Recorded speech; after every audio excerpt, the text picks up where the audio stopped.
Radio Publique Africaine.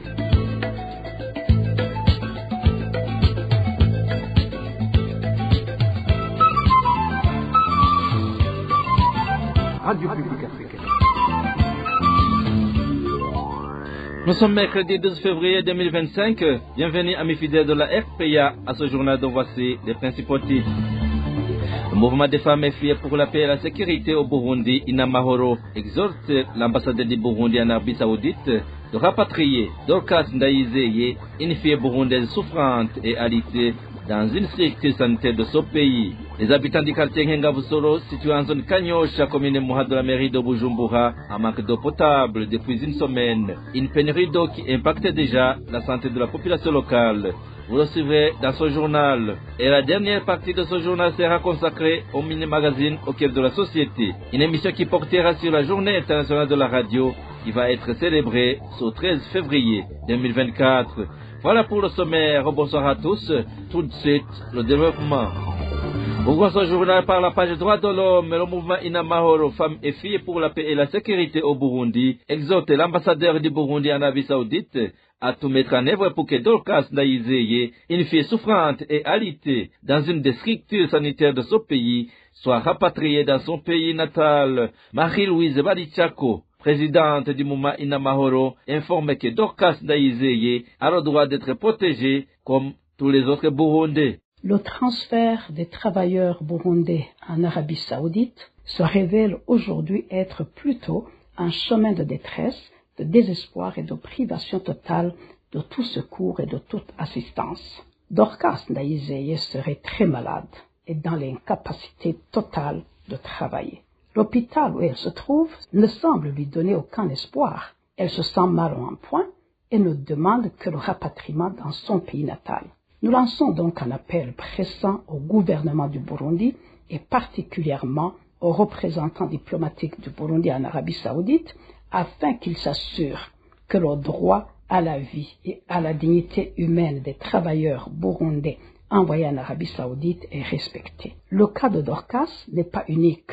Beaucoup de femmes et filles et même des hommes subissent nombreuses formes de violation de leurs droits alors qu'ils étaient partis chercher leur avenir et leur survie parce que la vie est trop dure dans notre pays.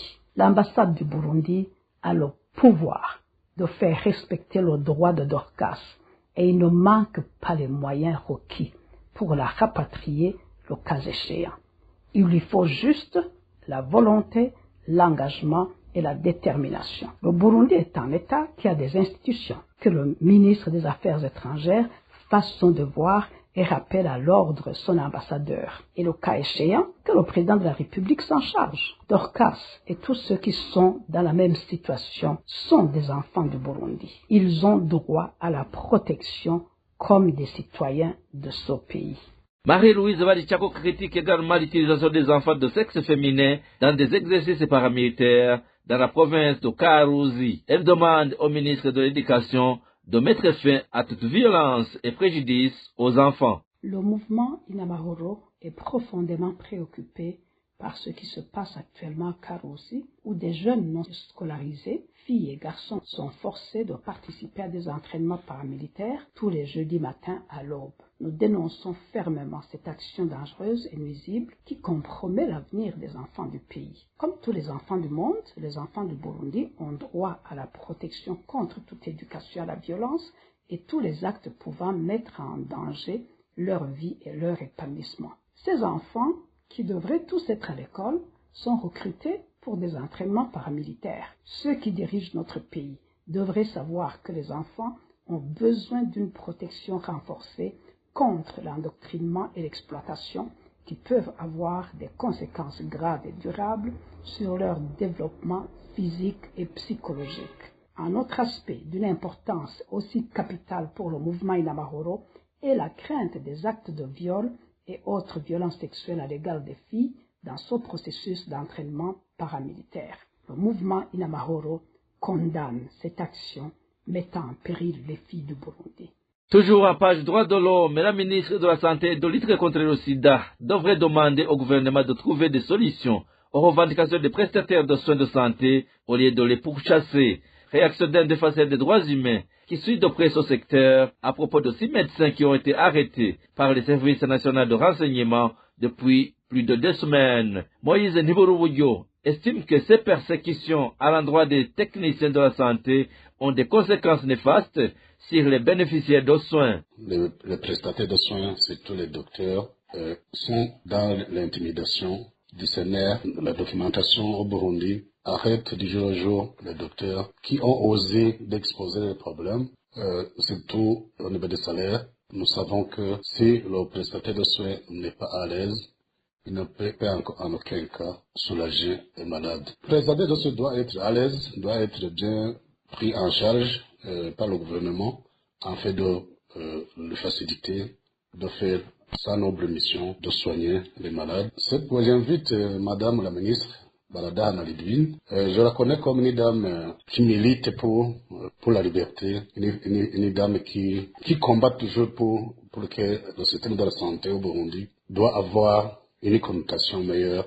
Je la connais, en tout cas, elle était dans le programme de lutte contre le paludisme. Elle est considérée comme une femme qui coordonne les autres, une dame qui souvent réconcilie les cadres du ministère si son chamaille quelque part. Donc, elle est considérée comme une dame qui dit toujours la vérité. C'est pourquoi je l'invite d'oser dire au gouvernement de ne pas intimider le personnel soignant, surtout les docteurs, puisque c'est le droit de réclamer les salaires. Les informations en possession de la RPA indiquent que tous les 6 médecins qui étaient détenus dans les cachots du service national des renseignements sont libres depuis ce mercredi 12 février 2025. Il s'observe une surpopulation carcérale au cachot du commissariat de la province de Cankuzo. La principale raison de ce surnombre est que les détenus passent plusieurs mois à attendre leur transfert vers la prison centrale de Ruyigi. La santé de ces détenus est menacée car certains d'entre eux ont déjà des jambes gonflées suite au manque d'espace suffisant dans ce cachot. Les détails avec Balthazar Miburo. Certains habitants de la province de Cankuzo arrêtent pour les détenus du cachot du commissariat de police de la province de Cankuzo. Il dit que ces cachots devaient accueillir que 15 personnes seulement, mais qu'actuellement, il est rempli de plus de 40 personnes. Notre source fait savoir que ce surnombre de détenus est causé en grande partie par les agents de la police judiciaire et les responsables de la justice qui ne respectent pas le délai de détenus préventif de 14 jours dans le cachot. Il y en a entre 40 et 45 détenus, alors que ce cachot ne devait pas dépasser 15 détenus. Certains détenus sont là depuis 6 mois, 8 mois ou 1 année, car ils devaient avoir passé devant le tribunal pour être déclarés innocents ou être condamnés, afin qu'ils soient transférés dans la prison centrale de Ruyigi. Mais si les détenus demandent pourquoi ils ne sont pas transférés, ils leur répondent qu'ils n'ont pas de carburant. À présent, ces détenus sont menacés par des différentes maladies liées à cette surpopulation carcérale. Certains ont déjà des jambes gonflées. Une situation aggravée par le manque d'hygiène, car le seul toilette se trouvant à l'intérieur de ce cachot est plein et qu'ils ont un manque criant d'eau potable. Si tu observes ces détenus, certains ont des jambes gonflées, l'hygiène reste à désirer, ils ont une seule latrine et il n'y a pas d'eau pour que les détenus puissent se laver. À cela s'ajoutent les odeurs nauséabondes, le surnombre des détenus et le temps qu'ils passent dans ces conditions inhumaines. Tout cela fait que l'état de santé de ces détenus se détériore. Nous demandons à la ministre de la Justice de prendre en main ce problème. Ces habitants interpellent les responsables du secteur de la justice en province de Cankuzo à se ressaisir afin de bien faire leur travail en passant par le désengorgement de ce cachot et par le transfert des détenus accusés d'avoir commis des infractions à la prison centrale de Ruyigi. Et en page société, les habitants du quartier Ngengabusoro, situé en zone Kanyosha de la mairie de Bujumbura, sont privés d'eau courante depuis 1 semaine. Pour s'approvisionner, ils doivent se tourner vers les bornes et fontaines publiques, une solution coûteuse pour de nombreuses familles. Cette pénurie commence à avoir un impact sanitaire. Les maladies liées au manque d'hygiène, comme la diarrhée chez les enfants, se multiplient, alimentant l'inquiétude des habitants. Le point avec Nadège, il a causé. Depuis mercredi dernier, aucun robinet des maisons de Ngengabusoro ne coule. Pour s'approvisionner, les habitants se lèvent très tôt pour aller aux bornes fontaines publiques où de longues files d'attente se forment. D'autres n'ont pas d'autre choix que d'aller puiser l'eau directement dans la rivière Kanyosha. Certaines personnes en profitent pour vendre de l'eau dans le quartier. Un bidon de 20 litres coûte environ 1000 francs burundais. Cet habitant indique qu'il peut dépenser jusqu'à 10 000 francs burundais par jour, surtout s'il doit aussi laver les vêtements. Cela va faire presque 2 semaines qu'on n'a pas d'eau potable. Nous avons vraiment un sérieux problème. Un seul bidon de 20 litres se vend à 1000 francs pendant les heures de l'avant-midi. Après, le même bidon revient à 1500 voire 2000 francs burundais. Ce qui fait que pour quelqu'un qui a une famille, il doit dépenser au moins 10 000 francs pour pouvoir faire la lessive. Les habitants affirment que la régie des eaux leur avait rétabli l'eau au début de l'année après 5 mois de pénurie. Mais cette amélioration n'a été que temporaire. Aujourd'hui, les enfants sont les premiers touchés avec une recrudescence des cas de diarrhée. Les habitants interpellent la régie des eaux, lui rappelant que les maladies liées au manque d'hygiène pourraient s'aggraver si rien n'est fait rapidement. Beaucoup d'enfants souffrent déjà des maladies diarrhéiques vu qu'il devient impossible d'observer une certaine hygiène sans eau potable. Nous demandons d'être approvisionnés en eau potable comme les autres citoyens.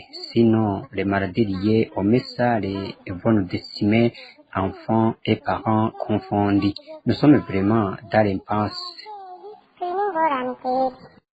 Merci Nadège, il a causé. Il demande que les lampadaires qui avaient été installés sur l'avenue de la République soient rétablis de nouveau dans le but d'éviter que les vols et les autres crimes s'accentuent. Ils sont les habitants de la zone Nyakabiga où est localisée cette avenue qui font savoir que ça fait longtemps que ces lampes ne sont plus fonctionnelles et que l'administration ne fait que croiser les bras. Des détails avec Walter Kwizera.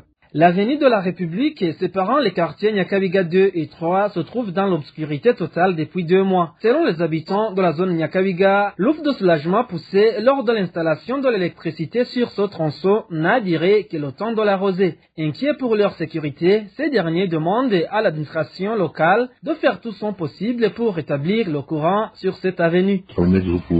La joie d'avoir l'électricité sur l'avenue de la République dans le quartier Nyakabiga a duré un laps de temps. Ceci du fait que cette ruelle n'est plus éclairée. En effet, toutes les lampes y installées sont endommagées et n'ont pas été remplacées.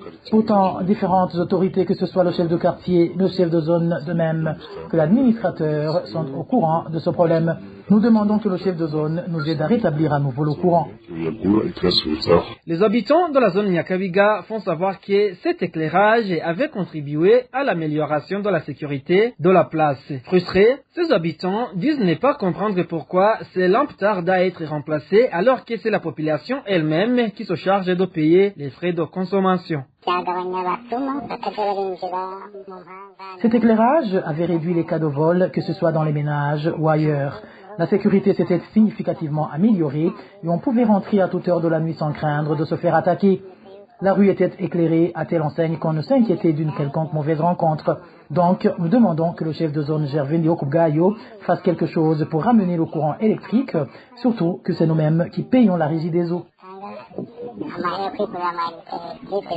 Par rapport à ces grognes de la population, la rédaction de la RPA a essayé de contacter Gervais Okubgayo, le chef de zone Nyakabiga, mais en vain. RPA.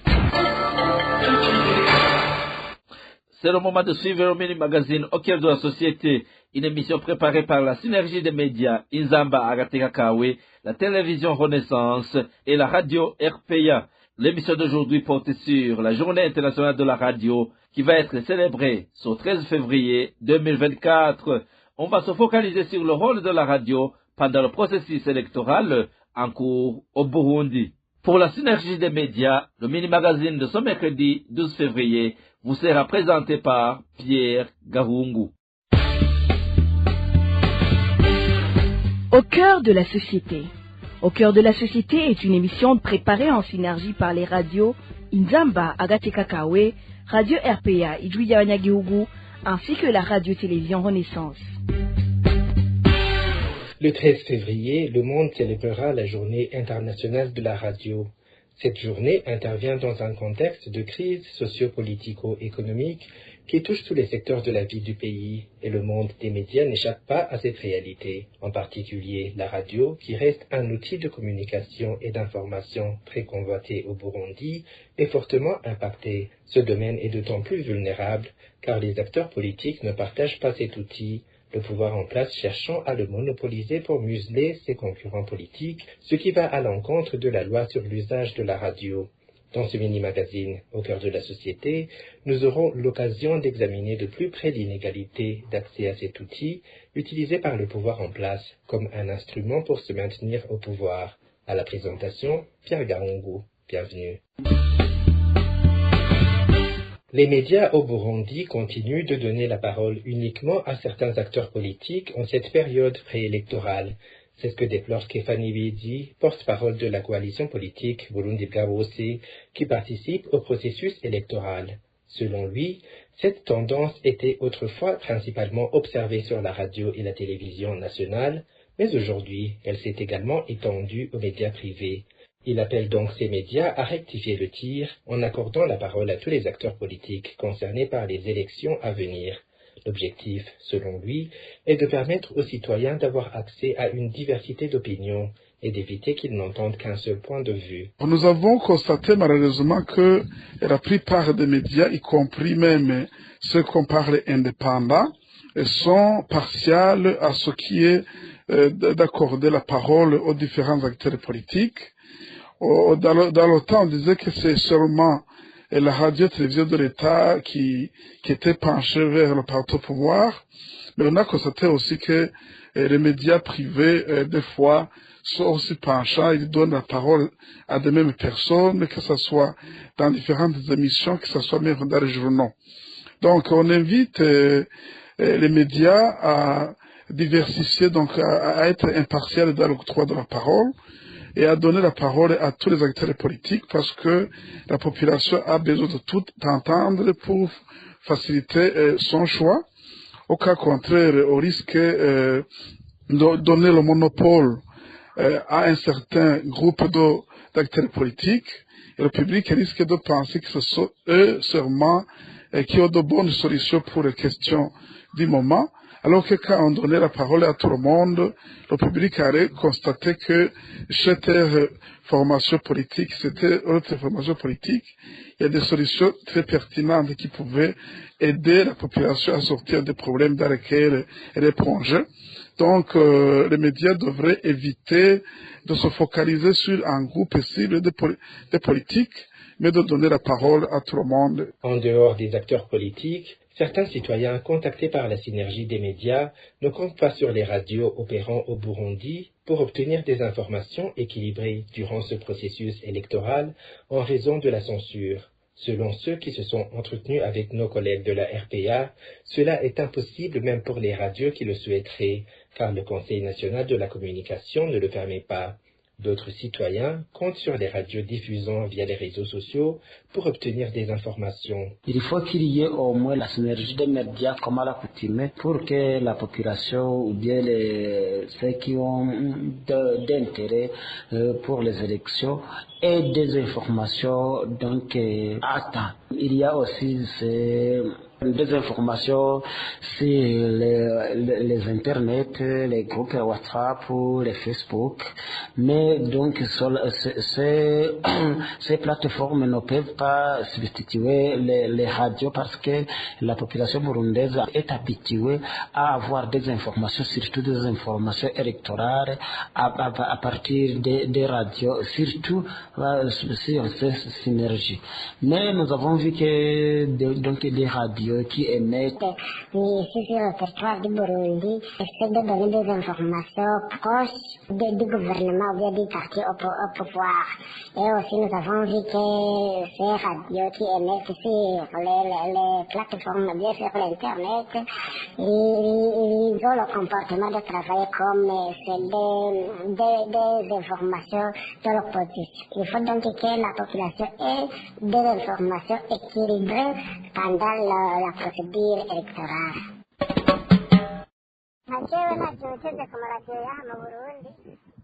Personnellement, je ne compte pas sur les radios qui sont sur le territoire national suite à la mesure prise par le CNC. Cet organe a mis en place une mesure interdisant aux journalistes la publication des résultats des urnes ou tout ce qu'ils auront vu lors des élections. Celui qui passera outre cette mesure sera puni. 5 ans de prison plus amende. Je demanderai tout simplement aux médias en exil qui ne sont pas concernés par cette mesure de vouloir bien aider à éclairer l'opinion.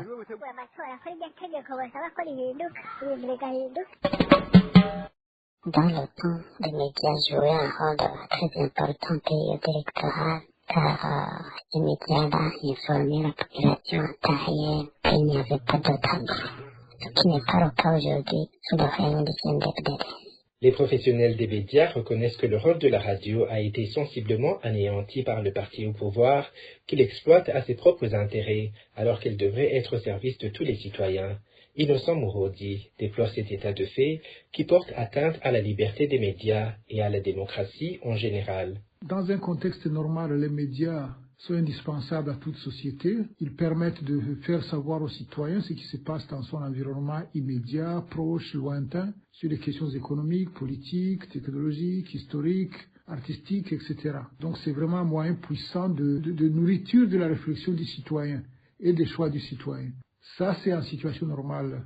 Dans le cas du Burundi, qui est un cas particulier en termes d'accès à la lecture, il n'y a déjà pas assez de journaux écrits en langue nationale. La télévision reste trop chère. Internet, il y en a beaucoup qui n'ont toujours pas le pouvoir d'achat d'y accéder. Donc la radio est vraiment le média par excellence, parce qu'en plus, la radio est gratuite. Quand vous écoutez la radio, si vous êtes arrivé à vous procurer un poste, vous l'écoutez sans devoir payer.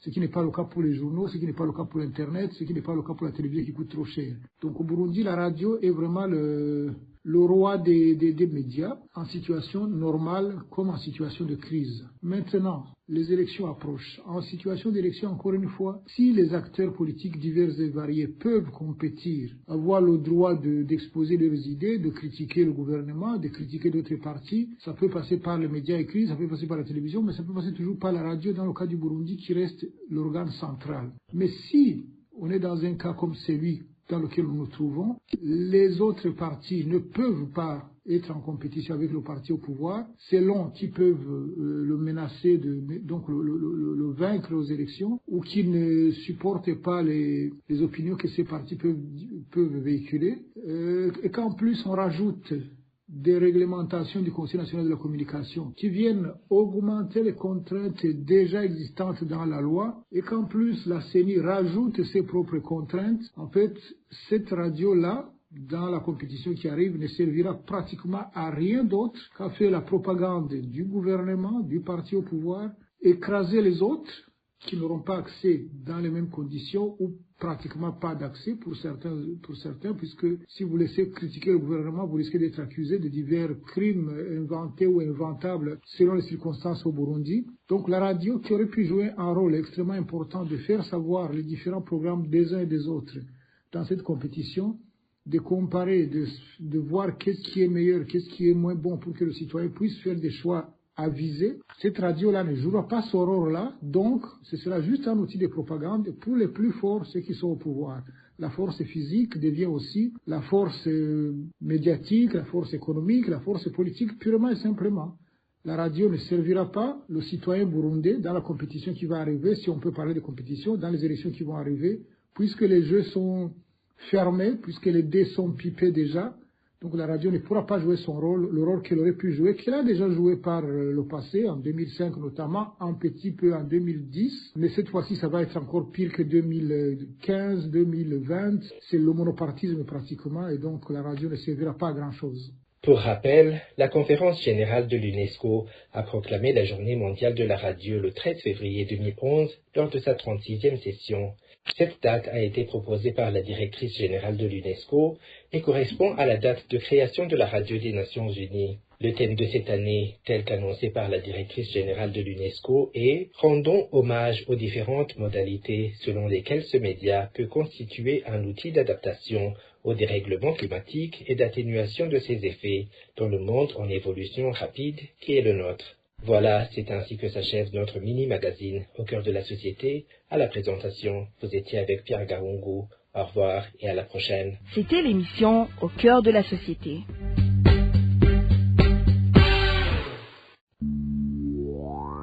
Et voilà, chers auditeurs, c'est par ici que nous mettons un point final au journal français de ce mercredi 12 février 2025. Merci pour votre aimable écoute. Merci également aux équipes rédactionnelles et techniques pour leur franche et parfaite collaboration à la présentation de ce journal. Vous étiez avec Clovis Nyozima. Passez de bons moments chez vous. Au revoir.